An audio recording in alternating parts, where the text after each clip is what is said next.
Hi, sir. Such a pleasure seeing you today. I'm Samir Kudur from the US India Business Council.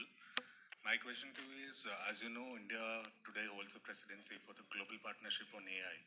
So how big is the role of the states in discussions around GPA presidency?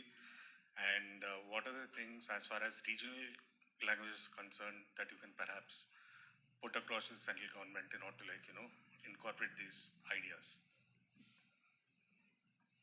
I must confess that we have at least not officially had any interaction yet with the government of India, so it's news to me. What you're telling me is news to me. Of course, we have some of our very fine officers now serving in Delhi, and among others, my old finance secretary, Mr. Krishnan, is the MeitY secretary. So we'll follow up with him. I don't have any insight yet. But I will say that part of the issue with regional languages is that the data set and the existing engines in English are so far advanced that it's going to take a bit of work for us. I mean, we have lots of people, we have a lot of history of the language, we have lots of data as a government, but to get all these into a digitized, machine learnable, and in many cases, voice learnable format is probably going to be one of the big manual tasks, and then even that some can be automated. I've been looking at technologies for that. But to create those data sets will be the basis for getting that level of sophistication that now exists in English into the regional languages. And it's our job to do that because we all want to preserve our mother tongue and our language.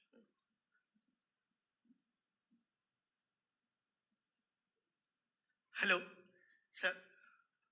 So follow-up question on that.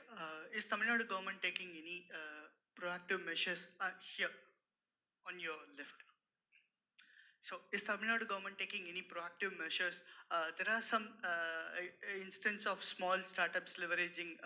Also, there are challenges, concerns raised by the technologists. They say that the inscription or the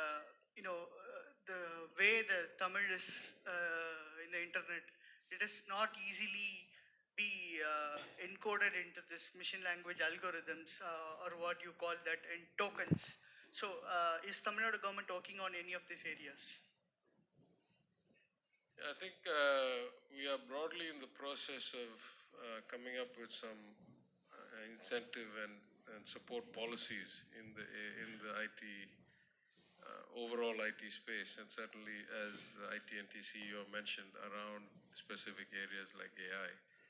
Hopefully sooner rather than later. I must confess that the previous IT policy, which has been around for 5 or 6 years, 5 years, has not had any takers. So something is clearly wrong in the way that our incentive policies were set up, despite the fact that we have seen phenomenal growth. As many of you know, last year, Chennai's office uptake was double the annual average of the last few years before that. So something is a bit off in the way we are setting up these policies. We'll figure out.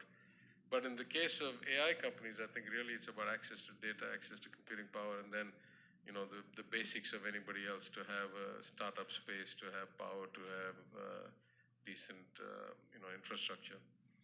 The second question I think is a bit more complex. Already there's an issue. Tamil Nadu was one of the early members in the UU Code consortium, and we had been moving to come up with all the Tamil text to be machine readable and translatable because of being compliant with UU Code for various reasons. I don't want to talk politically here, but for various reasons that was not quite done, and a lot of proprietary codes were used and proprietary fonts were used. And so we have a lot of problems, at least with government content, that needs to be fixed. But there's a very clear solution, right? If they're all universal code, they can be translated easily and machine read easily, and the machine learning can be programmed easily. So the more we move towards the standard code fonts, then I think we'll be better off. We had to do that for other reasons anyway. We'll probably push even harder now for these reasons. Hello, sir. Sir, you're on your left. That will be the last question. Yeah, I'm not sure I'm sophisticated enough to answer a lot of questions. Why don't we get the experts here? So anyway. Yes, sir, last question. I'll keep it short. So, first of all, big fan.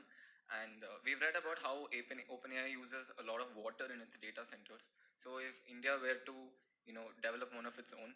And given the water shortages in the country, and especially in a state like Tamil Nadu, where we have faced a lot of water problems and like water-based disasters, how would the government go about handling those kind of situations? Yeah, I'm not sure that AI data centers are going to consume a lot more water than generic data centers. Maybe I'm not well informed, but I think we have a broader problem, which is, and I'll just take a crack at this without enough real depth. One is that data center power and water supply in general, I think, needs to be looked at both from clean energy as well as our overall water utilization is very, very inefficient. Even if you take advanced countries, the amount of recycling they do and the amount of multi-use, multi-reuse, we don't do much of that at all. So our long-term solution has to be not that there's shortage of water, as many of you can tell, is that we don't store it, we don't recycle it, we don't. So we got a structural problem. I'm not sure it's unique for data centers. Data centers, I think, is more important to us for other reasons. But I think the cooling technology also is changing quite a bit. I've started to see a lot more air-cooled rather than water-cooled, and there's some, efficiencies in the design. So I think the broader perspective, at least from Government of Tamil Nadu's view, is that we want renewable energy and reusable cooling systems with a lot of recycling cooling systems, and that will be true for data centers as much as it's true for any other purpose. And certainly I don't think we have a separate policy for AI data centers compared to data centers in general.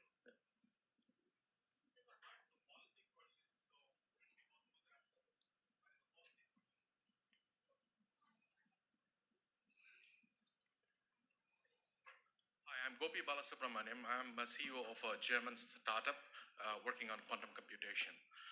My question is, quantum computing is a deep tech technology, and as you know, Europe and other Western countries have export regulations and restrictions. How does India and Tamil Nadu plan to tackle this in this context? Thank you. I can only give you one instance because I don't know about India. Actually, I can say two things. One, the government of India has sponsored two quantum computing centers. I'm not sure that's actually buying computing power, but maybe to innovate around quantum computing. One has already been allocated to the Northeast. I'm in talks with the government of India to get the other one allocated to Tamil Nadu. Hopefully they will, it's a natural, logical choice, but we will never know. The other aspect is that one of the countries that does particularly well in building quantum computers, as you may know, is Finland, because of their old engineering prowess and so forth. So actually we are in discussions with them for a few months now. Hopefully we'll accelerate those to see if we can procure one from Finland and use that to create some space for startups in the utilization of that and see how we can benefit the ecosystem with that. Thank you. Due to time constraint, we will not be able to entertain any more questions. Sorry.